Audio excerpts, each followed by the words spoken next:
الحمد لله الأكرم الذي خلق الإنسان وكرم وعلمه من البيان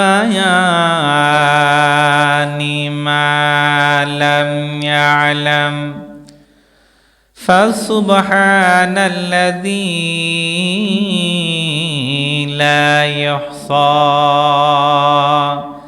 امتنانه باللسانه ولا بالقلم ونشهد أن لا إله إلا الله وحده لا شريك له ونشهد أن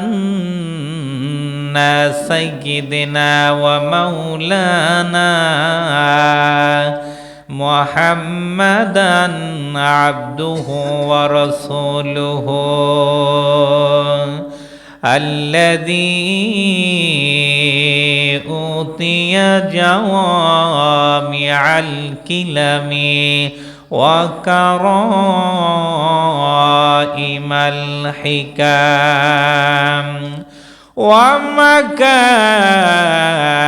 الشيم صلى الله عليه وعلى آله وأصحابه نجوم الطريق الأمام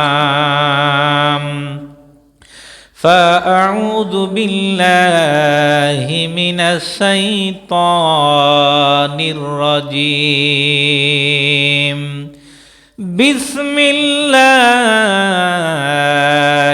الرحمن الرحيم تبت يدا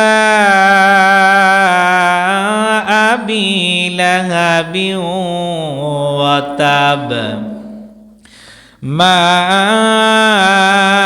أغنى عنه ماله وما كسب سيصلى نارا ذات لهب وامرأته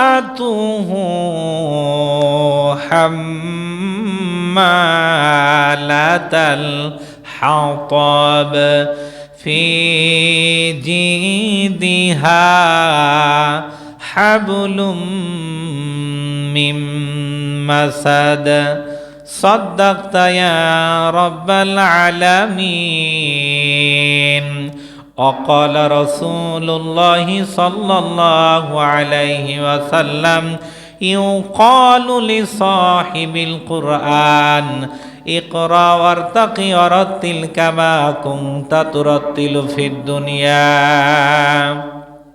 فإن منزلك عند آخر آية تقرأها أو كما قال النبي صلى الله عليه وسلم الحمد لله আল্লাহ পাকের অশেষ মেহেরবানি যেই মহান আল্লাহ পাক পবিত্র জুমার দিন দুনিয়াবি সমস্ত কাজ থেকে বিরত রেখে মহান আল্লাহ পাকের ঘরে আসার জন্য তৌফিক দান করলেন। সকলেই প্রাণ খুলে সেই মালিকের দরবারে শুকরিয়া আদায় করি, বলি আলহামদুলিল্লাহ। লাখো কোটি দরুদ সালাম বিশ্ব মানবতার মুক্তির দূত মুক্তির সনদ আকায়ে নামদার তাজেদারে মদিনা আহমদ মোহাম্মদ মোস্তফা, সকলে বলি সাল্লাল্লাহু আলাইহি ওয়াসাল্লাম। আজকে একটা সূরা তেলাওয়াত করেছি, সূরা লাহাব। নাম কি? সূরা লাহাব। এই সূরার দুইটা নাম, একটা বলা হয় লাহাব আর একটা নাম হচ্ছে মাসাদ। কেন? এই সূরাতে লাহাব শব্দ আছে দুই জায়গায়। ছোট্ট একটা সূরা, ছোট্ট ছোট্ট 5টা মাত্র আয়াত। তাব্বাত ইয়াদা আবি লাহাব আর সায়াসলা নারং যাতা লাহাব। এই জন্য এই সূরাটার নাম করা হয়েছে সূরাতুল লাহাব। এবং শেষ একটা আয়াত আছে, শেষ শব্দটা ফিজি দিহা হাবলুম মিন মাসাদ। এই জন্য এই সূরাকে মাসাদও বলা হয়। কি বলা হয়? মাসাদ। ছোট্ট একটা সূরা আলোচনা করতে অনেক সময় লাগবে, আমাদের কি অত সময় আছে? না, সংক্ষিপ্তভাবে দুই চারটা যেভাবে বললে আপনারা বুঝবেন সেইভাবেই বলার চেষ্টা করবে ইনশাআল্লাহ। এই সূরাটা নাজিল হয় হচ্ছে যখন আল্লাহর রাসূলকে আল্লাহ পাক প্রকাশ্যে দাওয়াতের জন্য বললেন যে আপনি তো দাওয়াত দিচ্ছেন লুকিয়ে লুকিয়ে, এখন আর লুকিয়ে দাওয়াত দেওয়ার টাইম নাই। আপনার যে বংশের মানুষ আছে, আত্মীয় স্বজন আছে, এদের মধ্যে প্রকাশ্যে আপনি দাওয়াত দিবেন। আল্লাহ রাসূল, এটা এই সূরার শানে নুজুল। আল্লাহ রাসূল তখন কি করলেন? আল্লাহ রাসূল সাফা একটা পাহাড় আছে, সেই পাহাড়ের উপরে দাঁড়ালেন। দাঁড়ায়ে ডাক দিলেন, ইয়া সাহাবা, হে আমার সাথীরা, আপনজনরা, কে কোথায় আছো? তোমরা সবাই আসো। আল্লাহ রাসূল যখন ডাক দিবেন তখন মনে হয় আমাদের ডাকের মতো মানুষ বসে থাকবে নাকি? না, ওই সময়ও কিন্তু মক্কা নগরীর মানুষগুলা কতিপয় 2-4 জন হচ্ছে মুসলমান হয়েছে। আল্লাহ রাসূল ডাক দেওয়ার পরে চতুর্দিক থেকে মানুষগুলা মানে হুমড়ি খেয়ে আসতেছে যে মুহাম্মদ সাল্লাল্লাহু আলাইহি সাল্লাম ডাক দিয়েছে, আর বসে থাকা যায় না। সব মানুষ চতুর্দিকে এসে দাঁড়িয়ে গেলেন। আল্লাহ রাসূল তখন বললেন যে দেখো, আমি যদি বলি যে এই পাহাড়ের সাইটে তোমাদের জন্য শত্রুরা সমস্ত অস্ত্র শস্ত্র নিয়ে তারা প্রস্তুত হয়ে আছে, তোমাদেরকে আক্রমণ করবে, বিশ্বাস হয়? এখন মুহাম্মদ সাল্লাল্লাহু আলাইহি সাল্লামের কথা বিশ্বাস করবে না বুঝি? হ্যাঁ, আমাদের মতো নেতাদের কথা বলেন না। ভোটের আগে রাস্তা বাঁকা, বিল্ডিং, এরপরে হচ্ছে ব্রিজ, কালপাট, একটাও আর কাঁচা থাকে না, ঠিক কিনা জোরে বলেন? যেই ভোট শেষ ওনাদের গ্রামের আর খবর থাকে না, তারা যায় হচ্ছে ঢাকা, গুলশান, বনানীতে পড়ে থাকে। সারাদিন বড় চিল্লা চিল্লি করলে একবার ডাকের তার সারা দেওয়ার টাইম নাই। এরকম নেতা আছে না নাই? আল্লাহর রাসূল বলেছে ওইখানে তো আর মানুষ বসে থাকবে না। তখন বললেন যে বিশ্বাস করি, সব বলছে, ও পয়গাম্বার মুহাম্মদ সাল্লাল্লাহু আলাইহি ওয়াসাল্লাম, আপনি বলেছেন তাহলে বিশ্বাস করি। কেন? আপনি আজও পর্যন্ত একটাও মিথ্যা কথা বলেন নাই। সুবহানাল্লাহ জোরে বলেন।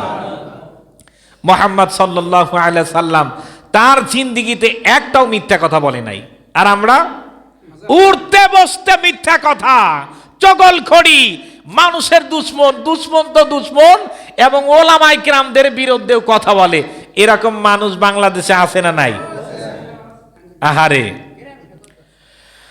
আল্লাহর পয়গাম্বার বলেন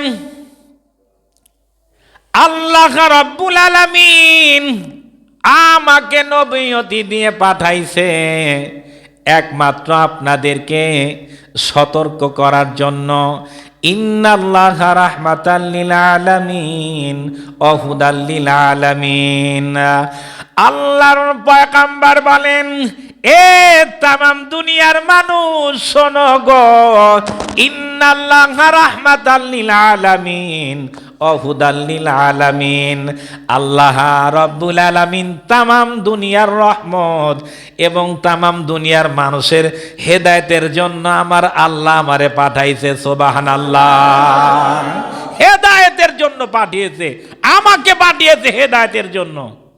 সব ওনারা মানলেন, কিন্তু একজন মানুষ, এই যেই সূরা বলছি সূরাতুল লাহাব, এই আবু লাহাব আল্লাহর রাসূলের চাচা ছিলেন।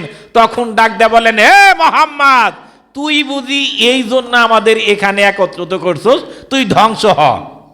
তখন এই সূরাটা আল্লাহ পাক নাযিল করলেন।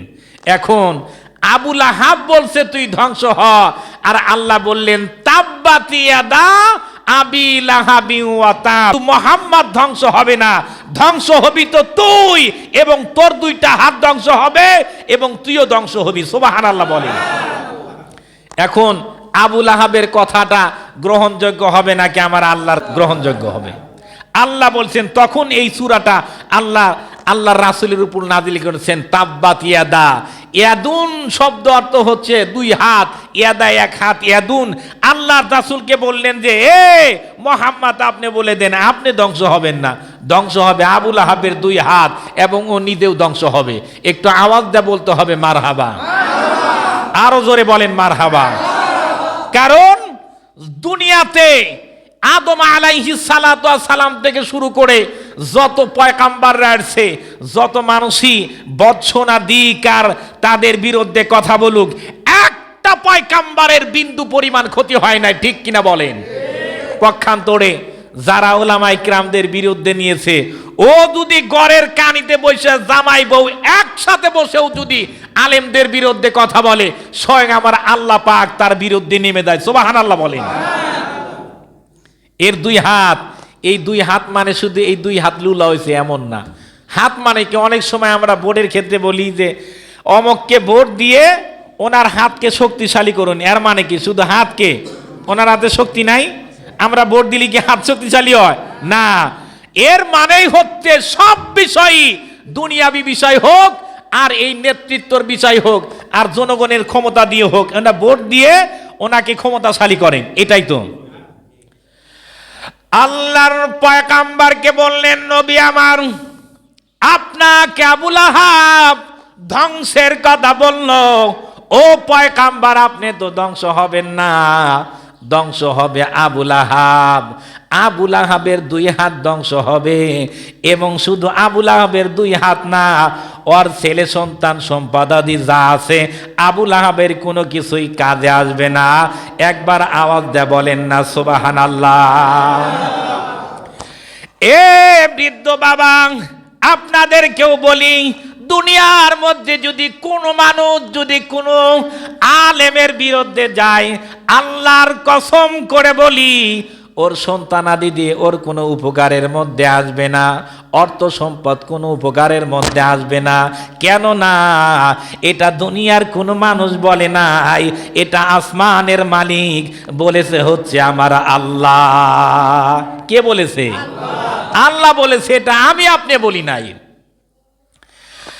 আল্লাহর বান্দারা, আবু লাহাবের দুইটা সন্তান, একটার নাম ছিলেন হচ্ছে উতবা, আর একটার নাম হচ্ছে উতাইবা। উতাইবা হচ্ছে আল্লাহর রাসূলের চাচাতো ভাই। প্রক্ষান্তনে আমার রাসূলের দুইটা মেয়ে রুকাইয়া আর উম্মে কুলসুম, এই দুই ভাইয়ের সঙ্গে আল্লাহর রাসূল বিয়ে দিয়েছিলেন, অর্থাৎ হচ্ছে চাচাতো ভাইয়ের সঙ্গে। আল্লাহর পয়গাম্বর যেই সময় ওই সাফা পাহাড়ের মধ্যে এই সূরায় লাহাবটা নাজিল হয়, আবু লাহাব বাড়ির মধ্যে গিয়ে বলে, ও আমার সন্তানেরা কই, আয় তোরা আয়, মুহাম্মাদের আল্লাহ আমার নামে একটা সূরা নাজিল করে আমাকে বর্ষনা দিয়েছে, শুধু আমাকে না তোর মাকেও বর্ষনা দিয়েছে, যা যা ওর যে দুইটা মেয়ে বিয়ে করছিলে, মেয়ে দুইটা তাড়াতাড়ি তালাক দিয়ায়।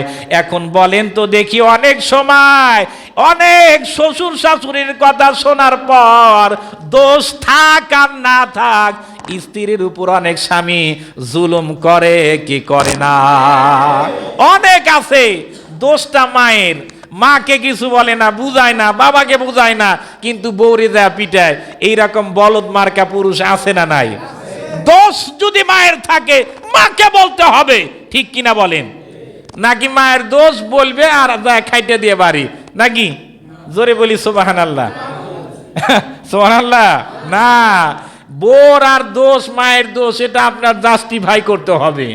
অনেক সময় তো শাশুড়ি দেখবেন যে যদি স্ত্রীর মানে বেটার বোর পান থেকে চুন খসলে ওনার সহ্য হয় না, kit kit kit kit cat cat cat cat সব সময় করে। একটা ভালো কথা 5 বার বললেই তো খারাপ লাগে, আপনি সারাদিন প্যান প্যান করলে তার রাগ উঠবে না? ও তো রক্তে মাংসে করা মানুষ। যখন আল্লাহর রাসূল এই সূরাটা নাজিল করলেন, নাজিল তো করছে আসমানের মালিক আল্লাহ, তখন এই উতবা আর উতাইবা আব্বা আম্মার খুব ভক্ত ছিল, যেটাকে বলা হয় অন্ধভক্ত। অন্ধভক্ত কারোর হওয়া যাবে না, অন্ধভক্ত হওয়া যাবে না, যে আপনি কোনটা হক আর কোনটা বাতিল সেটাকে আপনি করতে পারলেন না, এই ভক্ত দিয়ে কি লাভ আপনার বলেন?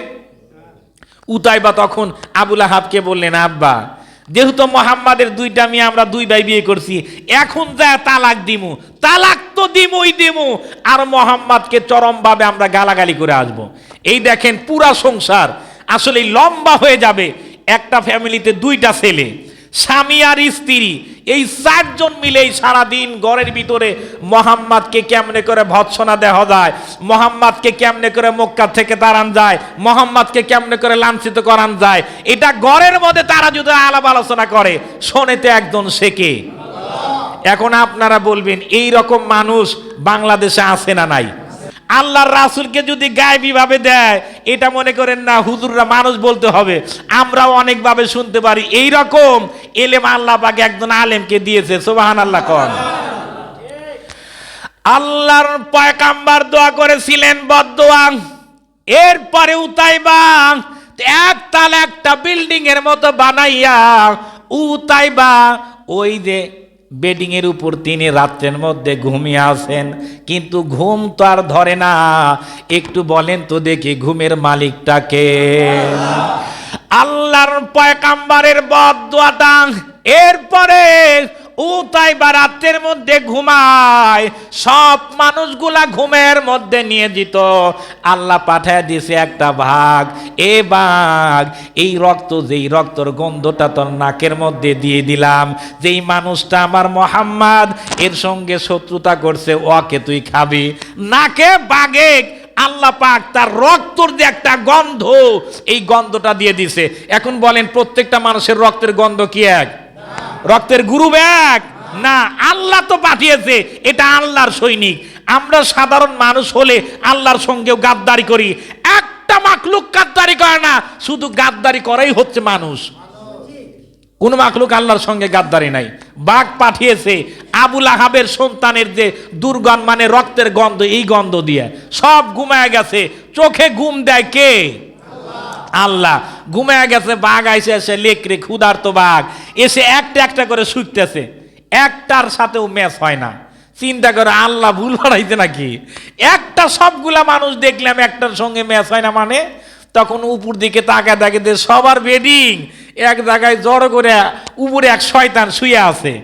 বাঘ লাভ দুইটা দেখে যে শুকিয়ে দেখে এই রক্তর গ্রানের সাথে ম্যাচ হইলো, মানে তার নাচতে এখানে একটা টান মেরে কলিজাটা ছিঁড়ে বের করে খাওয়া পালাইছে। সুবহানাল্লাহ বলেন। এর মানে যখন সূরাটা নাজিল হয়, আবু লাহাব বলছিলেন আমার সন্তান আছে দুইটা, বড় বাস ক্ষমতাধর, আমার অনেক সম্পদের মালিক, এগুলা আমাকে বাঁচাইবে। আল্লাহ বলছে সায়সলা না মাগ নান হুমালুহু আমা কাযাব, তোর সন্তান তোকে বাঁচাইতে পারবে না, তোর অর্থ সম্পদ তোকে বাঁচাইতে পারবে না। বাঁচানোর মালিকটাকে আল্লাহ। আল্লাহর পয়গম্বরের বদদোয়া। এরপরে ওই যে ছাদের উপর থেকে উতবাকে টেনে কলিজাটা খেয়ে ফেলেছে। সকালবেলা সব মানুষ যাবে হচ্ছে ব্যবসার জন্য কাফেলা নিয়ে সিরিয়ায়। এখন সব ওঠে কিন্তু বস ওঠে না। উপরে উঠে দেখে বসের মধ্যে বস শুয়ে আছে, কিন্তু বসের দেলের মধ্যে কোনো মাইটার ফোফরা নাই। এটা উড়িয়ে দিয়েছে কে? জোরে বলেন না। আল্লাহর বান্দা। এরপরে আবু লাহাবের একটা ঘটনা বলি আপনাদেরকে। আল্লাহর পয়গম্বরকে ওই সাপা পাহাড়ের মধ্যে পাথর নিক্ষেপ করেছিলেন। আল্লাহ বলেন যে পয়গম্বর আপনার দিকে পাথর দিয়েছে, আসলে এই পাথর তো খাবে। আল্লাহ বদরের যুদ্ধের পরে এমন অবস্থা করেছিলেন, এই আবু লাহাব এমন শরীরের মধ্যে পক্সর মতো এক শ্রেণীর গোটা হয়েছিল, এমন দুর্গন্ধ, পচতে পচতে সারা শরীর পচে গেছে। ভালো করে শোনেন, আবু লাহাবের পুরা শরীরটা পচে গিয়েছে। যাওয়ার পরে তার নিজের স্ত্রীদের সন্তানগুলা ছিল, এরা তাজা তাই দুর্গন্ধ সহ্য না করতে ওই পাথরের কাছে গিয়ে, পাথরের স্তূপের কাছে গিয়ে ফালায়া দিয়েছে। একটু মারহাবা বলেন, একটু আওয়াজ দা বললেন না মারহাবা। যারা ইসলামের সঙ্গে শত্রুতা করবে। এরপরে বুখারীতে এইরকম অসংখ্য হাদিস আছে আবু হুরায়রা থেকে বর্ণিত, আলেমদের সঙ্গে যারাই বিদ্বেষী করবে, শত্রুতা করবে, এদেরকে আল্লাহ পাক এইভাবেই সাইজ করবে। এক নাম্বার হচ্ছে সংসারের মধ্যে শান্তি থাকবে না, সংসারের মধ্যে কোনো বরকত থাকবে না, ছেলে সন্তানের মধ্যে কোনো মিল থাকবে না। ওর সন্তান রাস্তাঘাটে মরবে, রাস্তাঘাটে মরবে। ঠিক বললেন না যে? আল্লাহ মাইরে মাইরেই তো দেখাইতেছে। যারা আলেমদের সাথে শত্রুতা করেন দেখেন, ওদের সন্তান নাওয়াই মানছে পিটিয়ে মাইরে ফেলায়, নাওয়াই গাড়ির তলে গিয়া মানে আলু ভর্তা হয়ে যায়, নাওয়াই দুধুলো পাইছে থাকে, সকাল বিকেলে এই ছেলেটাই হচ্ছে ওই বাপে কলকে নাস্তা দেয়। নাস্তা বোঝেন? খাইতে দেয়া নাস্তা। আল্লাহ পাক আলেম বিদ্বেষীর থেকে হেফাজত করুক, আমিন বলেন। এত দুঃসাহস কেউ দেখাবেন না। আপনি ঘরের মধ্যে বসে বসে আপনি বাস ফোন দিয়ে আটকিবেন, আল্লাহ পাক ফন্দিটা প্রকাশ করে দিয়ে চরম ভাবে লাঞ্ছিত করবে, চরম ভাবে। এই যে উম্মে জামিল, আল্লাহর রাসূল একদিন বসে আছে হচ্ছে মসজিদে নববীর মধ্যে, ভালো করে শোনেন, লম্বা হয়ে যাইতেছে, আর 2 মিনিট লাগবে, 3 মিনিট। বসে আছে আবু বকর আর আল্লাহর রাসূল বসে আছে। এই আবু লাহাব যারা ইসলাম বিদ্বেষী হয়, ওর গোড়ার থেকেই বিদ্বেষী হয়, সব বিদ্বেষী হয়। উম্মে জামিল হচ্ছে আবু লাহাবের স্ত্রীর নাম। এখানে আসলে 10 মিনিটে কি আর এই এক সূরার অর্থই তো বলা যায় না। উম্মে জামিল বসে আছে আবু বকর সিদ্দিক, এরপরে আবু মানে যাচ্ছে মানে উশৃঙ্খল ভাষা যাক বলে, নিকৃষ্ট ভাষায় বকাবকি কইরা কইরা কইরা কইরা ওই যে ওখানে যাচ্ছে। তখন আল্লাহর রাসূল ওখানে সূরাতুল ইয়াসিন পড়তেছিলেন, একটু আওয়াজ দিয়ে বলেন সুবহানাল্লাহ। আল্লাহর পয়গম্বরের সাহাবী আবু বকরকে ডাক দা বললেন, আবু বকর, মোহাম্মদ কই? উম্মে জামিল অর্থাৎ আবু লাহাবের স্ত্রী, এমন মহিলা ছিলেন, দুঃসাহসী মহিলা। ডাকদা বললেন, মোহাম্মদ কই? এর সঙ্গে আরো কিছু খারাপ ভাষা ব্যবহার করেছিলেন না। আল্লাহর পয়গম্বরকে প্রথম যখন জামিলা হাতের মধ্যে পাথর বালাঠি আবু বকর দেখার পরে বললেন, ইয়া রাসূলুল্লাহ, ইয়া হাবিবাল্লাহ, ওই দেখেন জামিলা আসতেছে, আপনাকে হয়তো মারবে, মানুষের মধ্যে লাঞ্ছিত করবে। আল্লাহর রাসূল বললেন, আবু বকর, একটু বলো তো দেখি লাঞ্ছিতর মালিকটাকে। এ বৃদ্ধ বাবা, আমরা আপনাদের একটা কথা বলি, দুনিয়ার মধ্যে একজন ইমাম সাহেব যতই কম টাকা বেতনে চাকরি করুক না কেন, তারা কি কখনো লাঞ্ছিত হয়? আওয়াজ দিয়ে বলতে হবে, লাঞ্ছিত হয় না? না, বরং যারাই করতে যায় আমার আল্লাহ তাদেরকে লাঞ্ছিত করে দেয়। একটু বলেন তো দেখি লাঞ্ছিতর মালিকটাকে। আল্লাহর পয়গম্বর ডাক দিয়ে বললেন, আবু বকর, কথা বলো না, দেখো কি বলে। এরপরে জামিলা এসে ডাক দিয়ে বললেন, বকর রে, এ আবু বকর, মোহাম্মদ কই? আরো নোংরা ভাষায় কথা বলেছে, বলে যেহেতু দেখতে পারে না, বলে যে তুমি খুঁজে নাও, আমি আর কি খুঁজে দেখব। এরপরে আল্লাহর রাসূলের বিরুদ্ধে অনেক কথা বলে চলে গেলেন। আল্লাহর পয়গম্বর আবু বকরের পাশেই তো ছিল, আল্লাহর রাসূলকে ডাক দিলেন। জামিলা যখন চলে যায় ডাক দিলেন যে, ও পয়গম্বর, আপনাকে কেন দেখতে পারল না, কারণটা কি? আমার রাসূল বলেন, জানো না, আল্লাহ ফেরেশতা জিবরাইলের যে পাখা আছে, এই জিবরাইলের পাখা দিয়ে আমাকে ঢেকে রেখেছিলেন। একবার আওয়াজ দিয়ে বলেন না সুবহানাল্লাহ। আল্লাহর বান্দারা, এই জন্য কোরআন ওয়ালাদের যদি আপনারা অপমান করতে চান, হাজার চেষ্টা করলে অপমান করতে পারবেন না। এরপরে আল্লাহ আর একটা আয়াত নাযিল করে দিলেন, ফি জিদিহা হাবলুম মিন মাসাদা আমরাতুহু হাম্মালাতাল হাদাব। আল্লাহ বললেন, এ আবু লাহাব, শুধু তুই ধ্বংস হবি না, তোর যে স্ত্রী আমার রাসূলকে রাস্তায় কাটা দিত, লাকড়ি দিয়া কষ্ট দিত, ও তো ধ্বংস হবে।